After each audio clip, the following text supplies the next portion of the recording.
비상계엄 사태로 탄핵 정국에 들어서면서 부동산 정책에도 먹구름이 끼었습니다.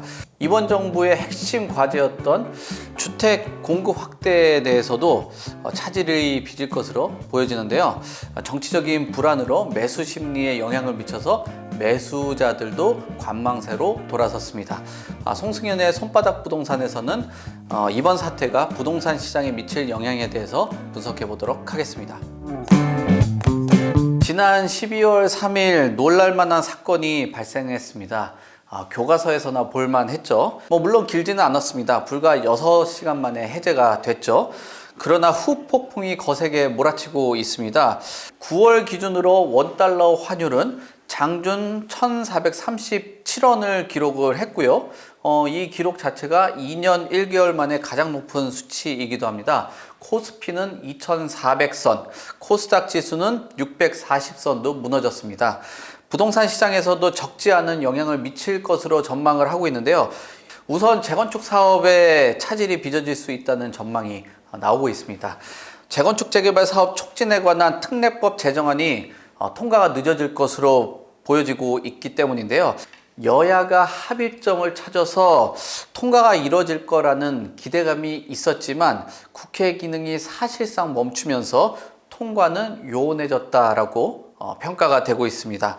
재건축 초과이익 환수제, 그러니까 재초안 폐지도 전망이 어둡게 되었습니다. 다만 1기 신도시 정비 사업의 경우에는 노후계획도시 특별법 하에 이루어졌기 때문에 정치적인 혼란은 좀 크게 별다른 영향이 없을 것으로 보여지고요.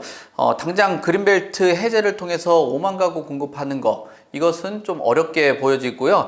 정부가 적극적으로 이끌어 나가야 되기 때문에 더욱 어렵게 보여집니다. 그리고 박상우 국토교통부 장관의 역전 사업으로 불리우고 있는 기업형 장기 민간임대주택 도입도 야당의 지지를 받지 못하고 있는 만큼 좌초될 가능성을 배제할 수는 없을 것으로 보여집니다. 박근혜 전 대통령이 탄핵된 이후의 대표적인 정책인 뉴스테이가 사실상 폐기 수순을 밟은 적이 있었기 때문이죠. 박근혜 정부 탄핵 시기와 한번 비교를 해보죠. 탄핵 가결이 2016년 12월, 헌법재판소 탄핵 결정이 이듬해 2017년 3월에 이뤄졌습니다. 탄핵 소추안이 의결된 12월에는 실거래가 아파트 매매 가격이 전국으로 0.33%, 그리고 서울은 무려 0.6%가 떨어졌습니다. 그리고 이듬해 1월에도 아파트 값이 전국에 0.31%, 그리고 서울은 0.28%가 내렸죠. 다만 연간으로 본다라면은 2017년에는 5.33%가 상승을 했습니다. 그러니까 장기적으로는 큰 영향을 미치지 못했다라고 볼 수가 있을 것 같습니다. 단순히 탄핵의 문제 때문에 가격이 흘러갔다라기보다는 매수 심리에 대한 위축, 그 다음에 관망 수요에 대한 이런 흐름, 이런 부분 때문에 가격들이 많이 내려갔다라고 볼 수 있는 거거든요. 그러니까 그 말은 뭐냐면은 어떤 거래량이 축소가 되고 심리가 위축이 됐다라는 거는 가격을 반등시킬 만한 요인들이 없다라는 거예요. 12월과 내년 1분기 때는 소위 말하는 그 계절적인 요인으로 일어나서 거래가 많이 나타나기는 좀 어려운 환경이다라고 볼 수 있을 것 같아요. 그래서 지금의 흐름으로 보면은 단기적인 반등이라고 한다면 내년 2분기 정도에는 회복세에 좀 접어들지 않을까라고 보여지고요.